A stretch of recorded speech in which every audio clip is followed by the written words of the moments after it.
Guest today is Vince Papale. He played for the Eagles from 1976 to 78. He was also immortalized in the movie Invincible, which starred Mark Wahlberg. We have his book here that he wrote with his wife, Janet, who also has a very interesting background herself. She was a top athlete. She's an entrepreneur and has a very interesting story. So I'll have to say, I'll start by being a fan first. I grew up and I still live in New Jersey, so I'm an hour and a half out of Philly. In 1995, my brother and I had season tickets to the Eagles in the 700 section. Yeah, it's cold up there. And And hi. yes, it is very high. Very And I high. remember when they announced your movie, I said, you know what? I know I still collect cards to this day. And I said, I know I have his card. I went right to my closet.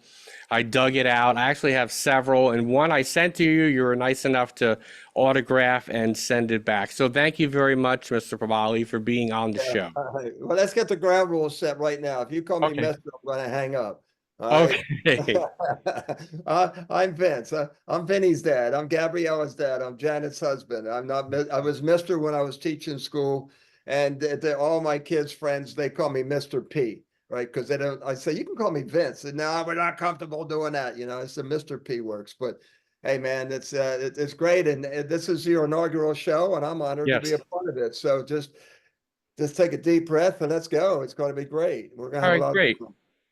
So in your book, you mentioned Neil Diamond's song, I Right. Am I Said, and how important that is to you. So could you give us a bit about your background growing up in Philly and what it was like?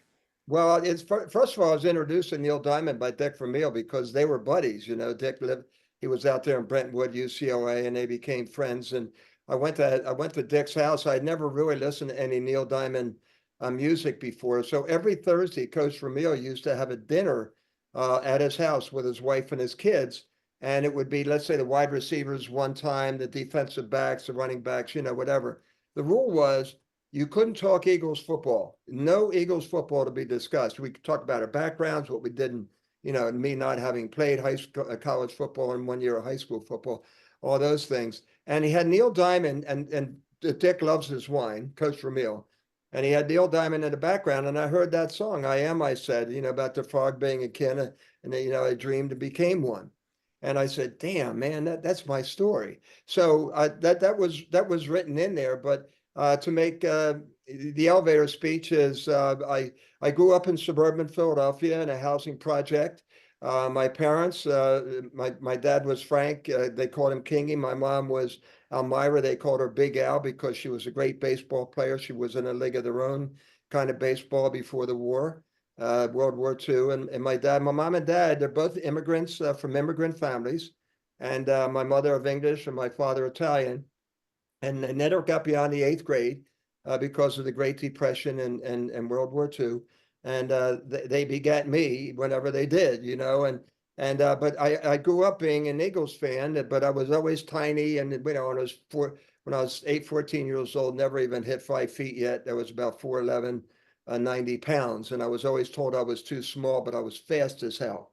I was the fastest guy, not only in just the neighborhood that we lived in, but also in the town and around. So that was my forte, my speed, and eventually I got to use it, and I got to play 1 year of high school football, even though I was a four letterman. I lettered in baseball in my junior year, my senior year, it was football and then basketball and track, and the recruiters weren't coming after me in football because of my size. I was only 5'7" when I was graduating from high school and about 165 pounds. But I was a hell of a pole vaulter, and I was only a foot and a half off the world's record. And all the scholarships were given out for football. I missed that opportunity. I came in late as a track guy, missed that opportunity. But I had a guy, Lou Nicastro, from St. Joseph's College, now University, offer me a scholarship to run track at St. Joe's. And the great story is St. Joe's doesn't have college football. They had great basketball teams, with Matt Gukas and some of the others, and Cliff Anderson, but no, and Dr. Jack Ramsey was our athletic director and head coach. So that was a claim to fame, and I wound up not only just becoming a pole vaulter there, but I wound up doing 5 events and captain of the team, and I set a few records. And I graduated from college, and I was ready to enlist. Actually, Marco was ready to enlist in the Air Force or the Marines because Vietnam was hot and heavy when I was graduating right around right before 1970.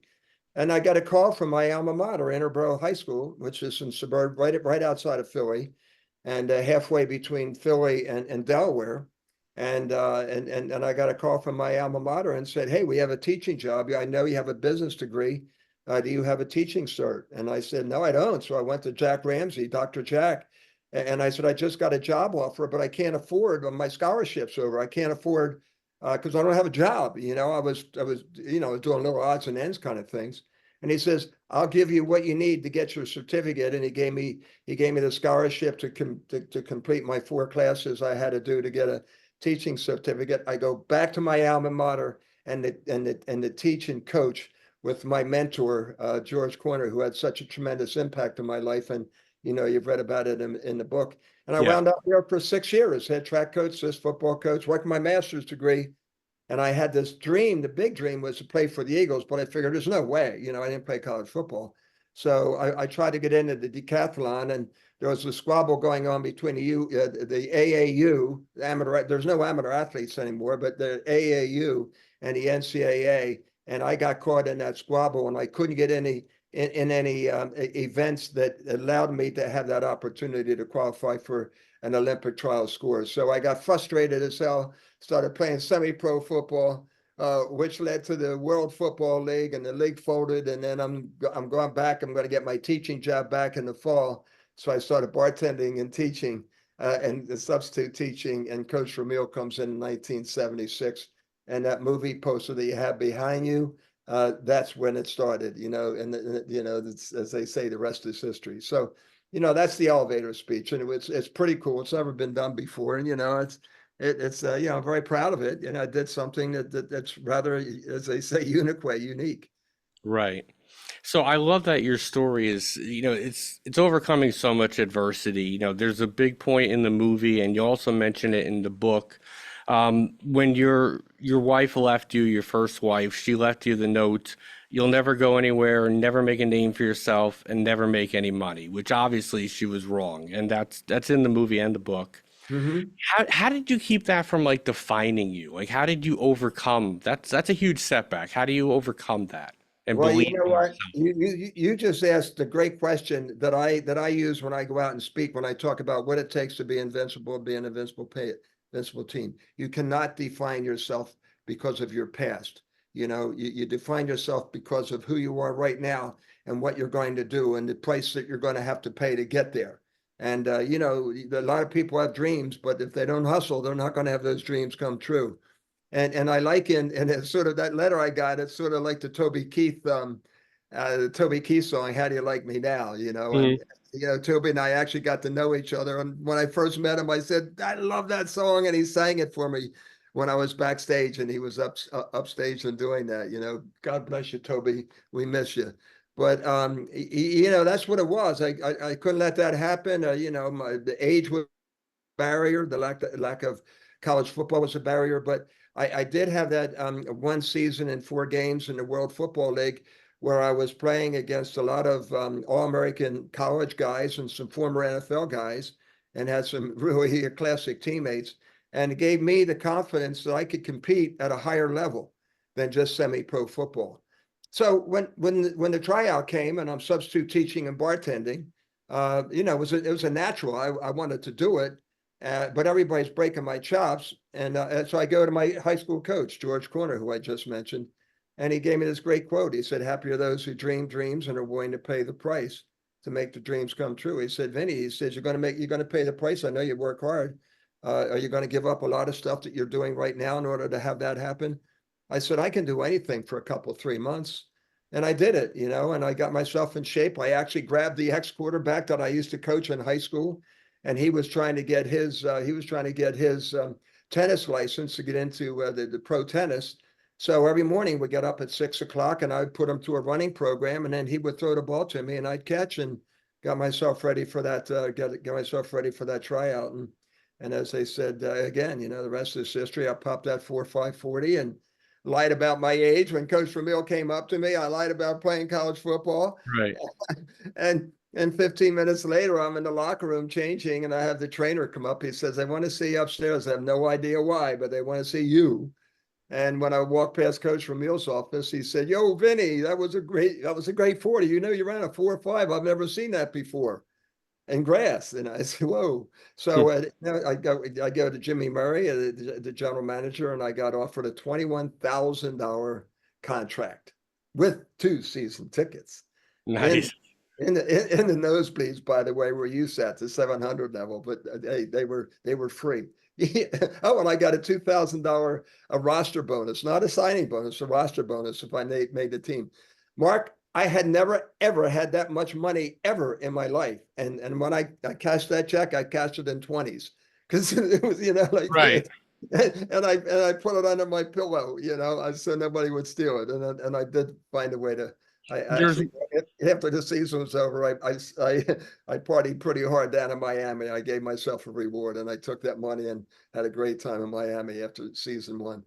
there's one line in the movie that always stuck with me, and you're outside the bar with the other character, and he's talking about the tryout, and he goes, "Even if you're down there for an hour, you're down there." One of my favorite And lines. and that to me is just, I mean, so many people when they are presented with an opportunity, they don't take the chance, you know.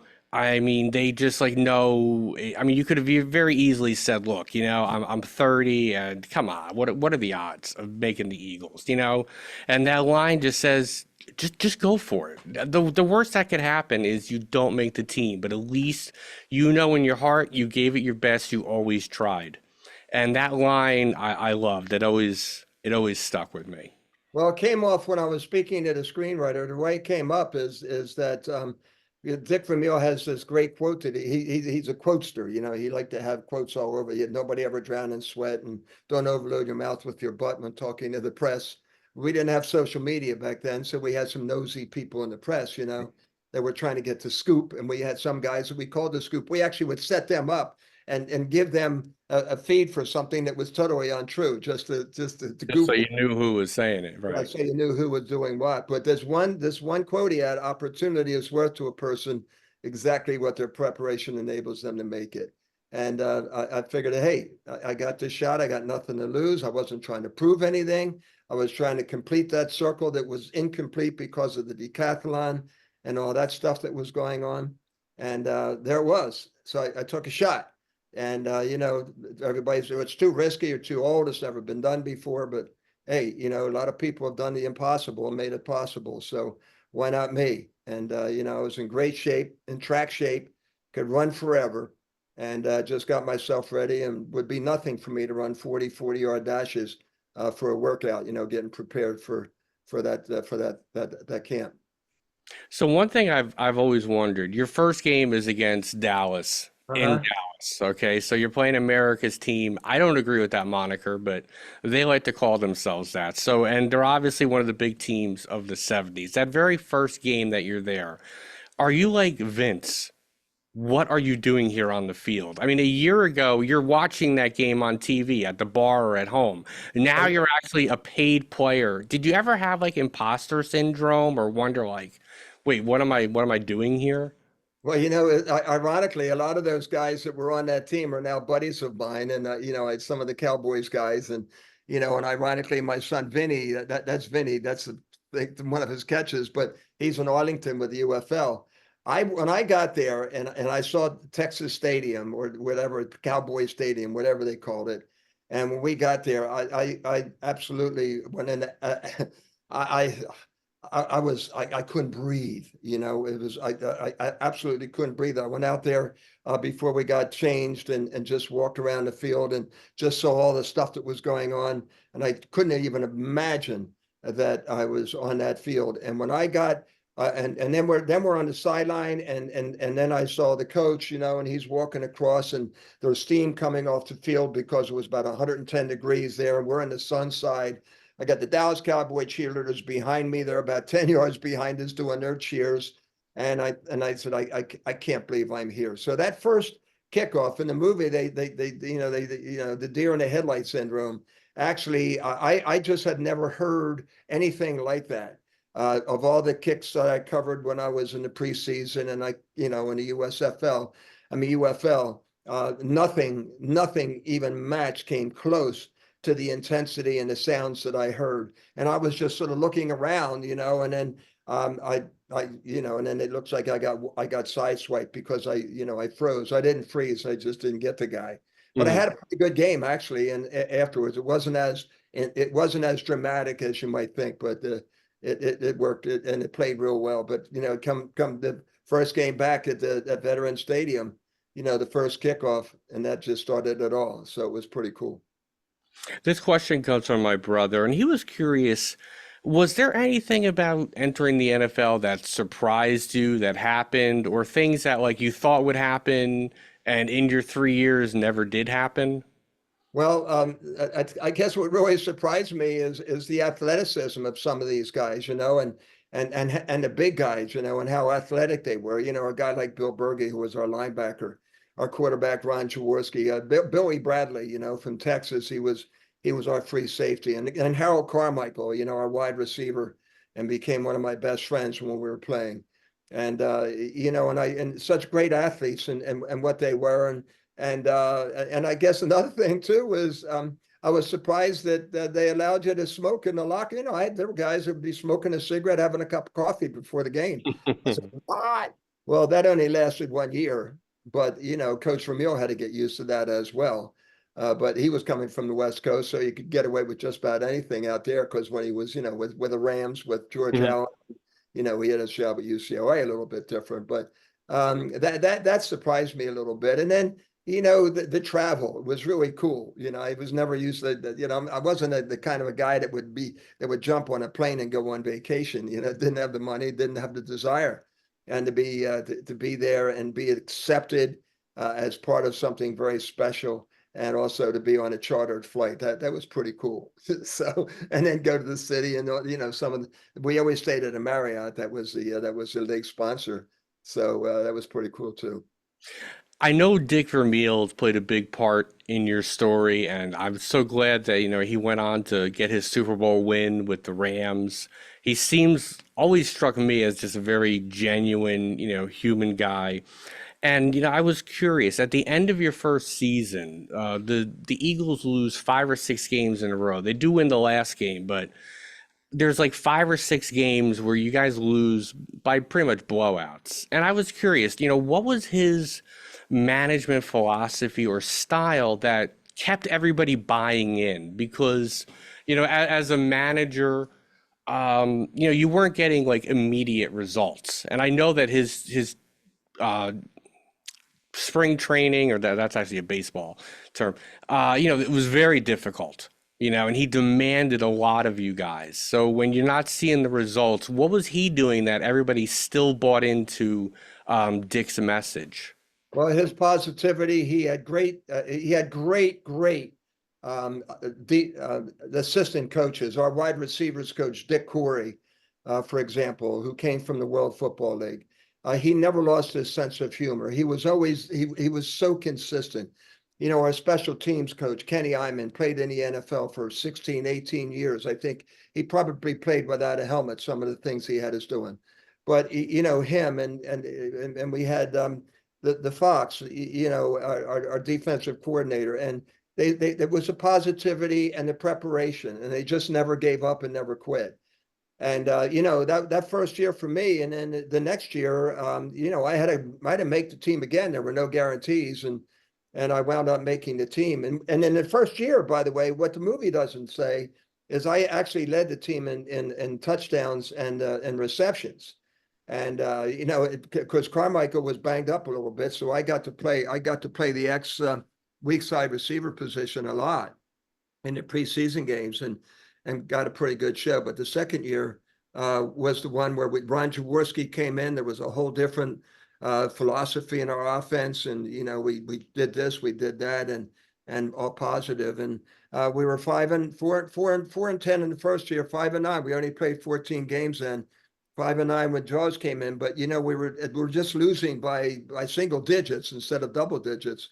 And then the next year we're 9-7 and get into the playoffs and against Atlanta. But I think it was just his approach to the game, his positivity, preparation, and he never quit. And he wouldn't let us quit. He wouldn't let us quit on ourselves and quit on our teammates. And that third year, you were special teams captain, correct? Second year. Second Second year. year. Oh, Yeah, yeah, second year. Actually, third year. Third year, I got a sciatic injury and I didn't tell anybody, and I really didn't have a very good preseason in the third year. And after actually catching a touchdown pass against the Dolphins in the Hall of Fame game, I got cut. And then I started doing TV in Philadelphia for CBS Sports and doing the weekend TV, and we were ranked number one. And after four games, they were the special team sucked.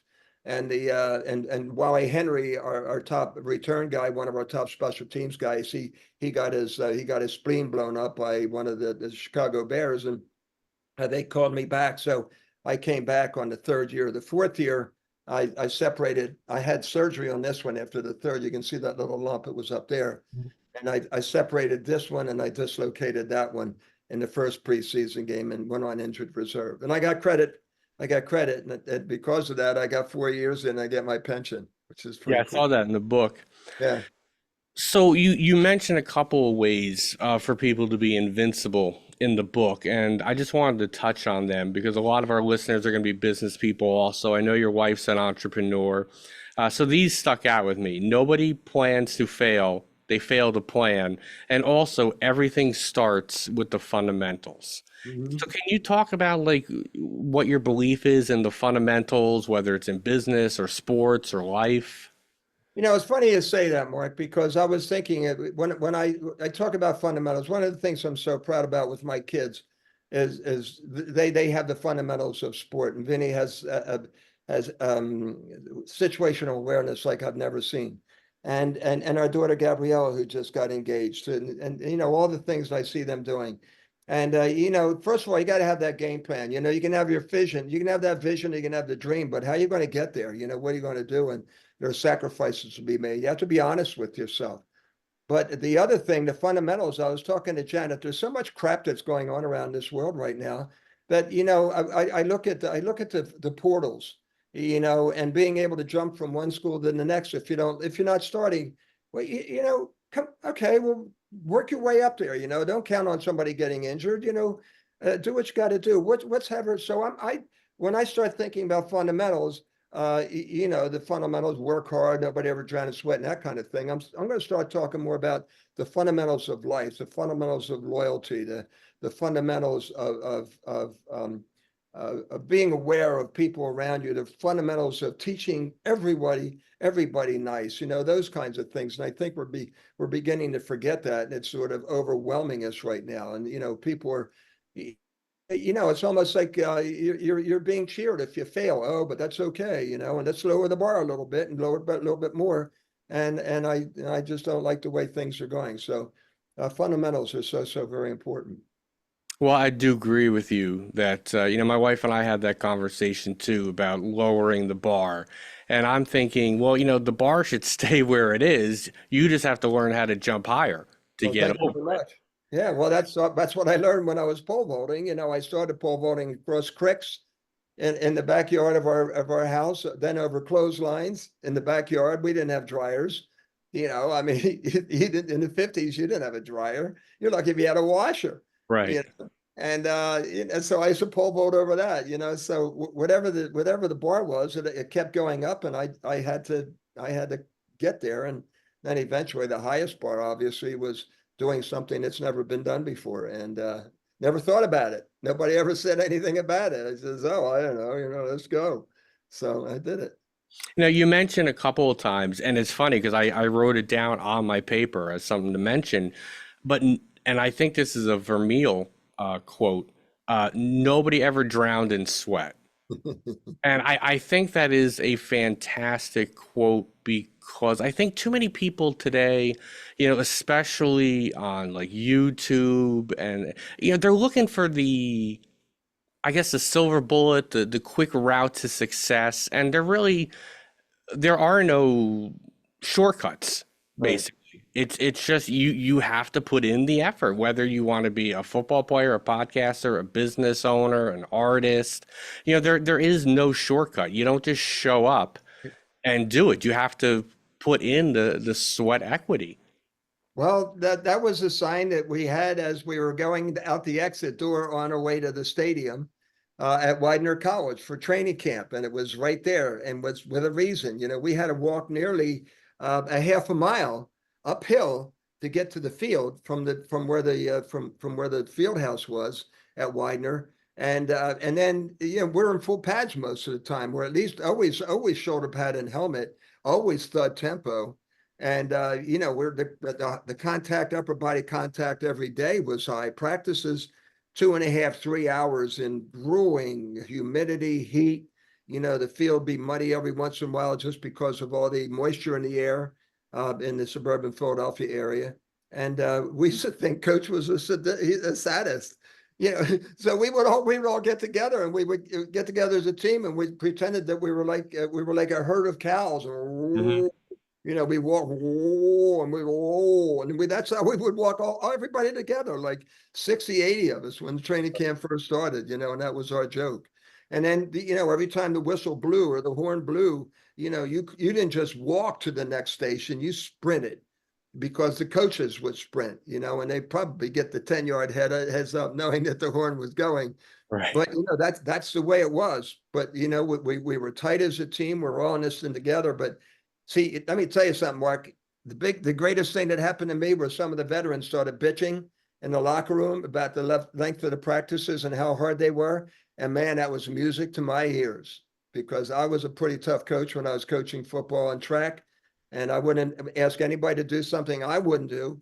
But and I was in pretty good shape then, and I really was. I came in at 198. I came out of camp at 183, but it was all water weight, And, but that was just the way it was, and you have to accept it for what it is. And if you don't want to, then quit. If Right. you don't like what's going on in the world right now, if you don't like living in the USA, then quit. Go somewhere else. And that's basically the way it was with Coach Vermeil. If you don't like the way I'm doing things, and some guys did, we had guys they take their helmet off, slam it down, and go, and they're gone. And some of these guys were pretty good players from years before. The last thing I wanted to bring up from the book, because you do mention it several times, is about reinventing yourself as you go through life. For an athlete, obviously you can't play forever. There's second, third acts. For most people, I've owned several businesses in my life. I had a health problem at one time. So actually I talked to my wife about it the other day about, we're kind of like on our third act. We've been married 28 years. I'm in my early 50s. She's just about to turn 50.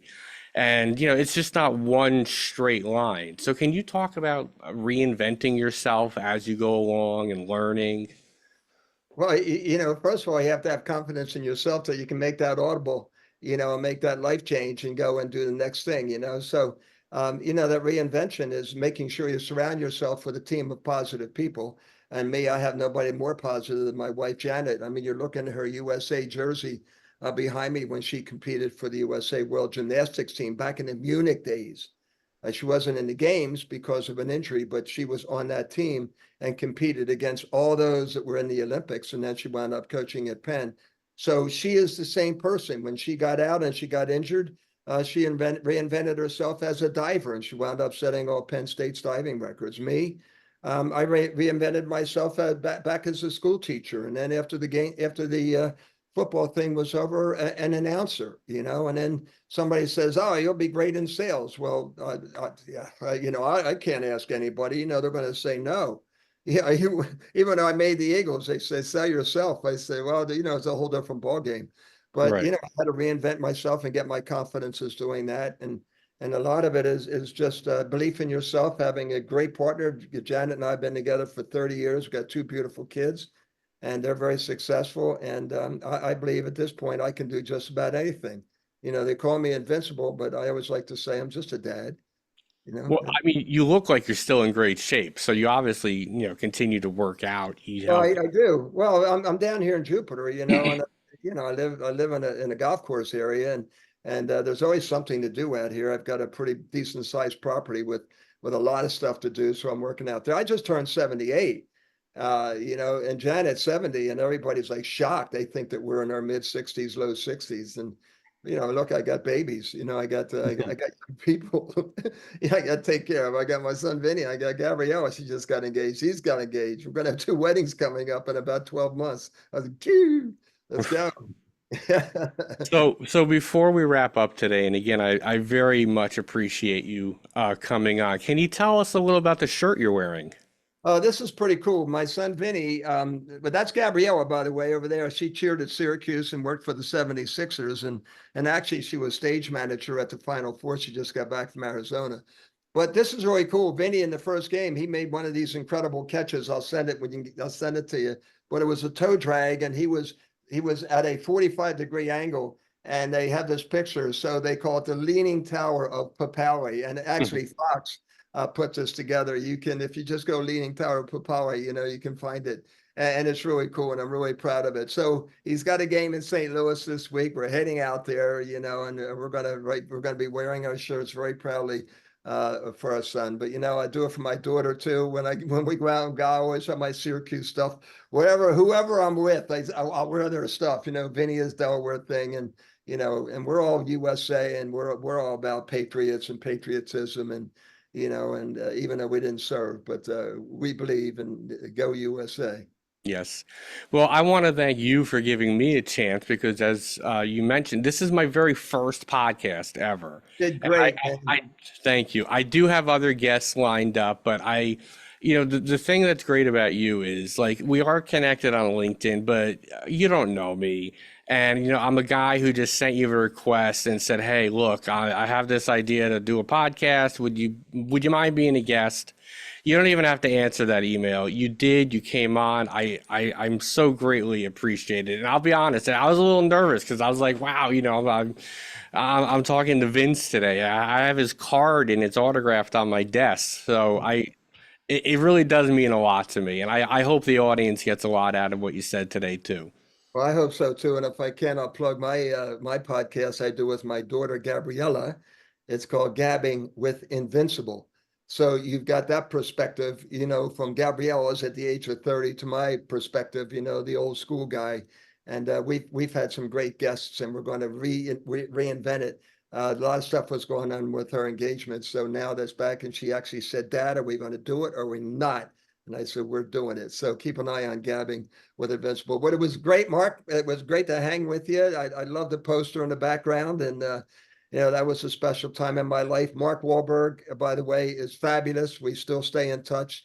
A great family guy, and I couldn't imagine anybody better than having Mark Wahlberg playing me. And so just a great cast with Greg Kinnear, Elizabeth Banks, and of course, my wife Janet, who is not a Giants fan. So, and No, I know that. I saw they put that in there for the movie, oh, and yeah, yeah. Well, we had to get the NFL's endorsement, so they thought that would be a good idea. So why not for your endorsement? Let's go. well, Yeah. I imagine it must be hard to condense like years of someone's life into Oh, you can't. an hour and 50 minutes. So you have to just kind of streamline the story. Well, that's what I said to the screenwriters and the producers, and I'd say, "Yo, I'm going for the friend." And they said, "Hey, we make movies. You were the football player. Just let us. We know what we're doing." And the guys that did the movie were the same guys that did Miracle and Rookie. And Ken Mock took the risk and and had a spec script. All this stuff happened in comparison to Rocky.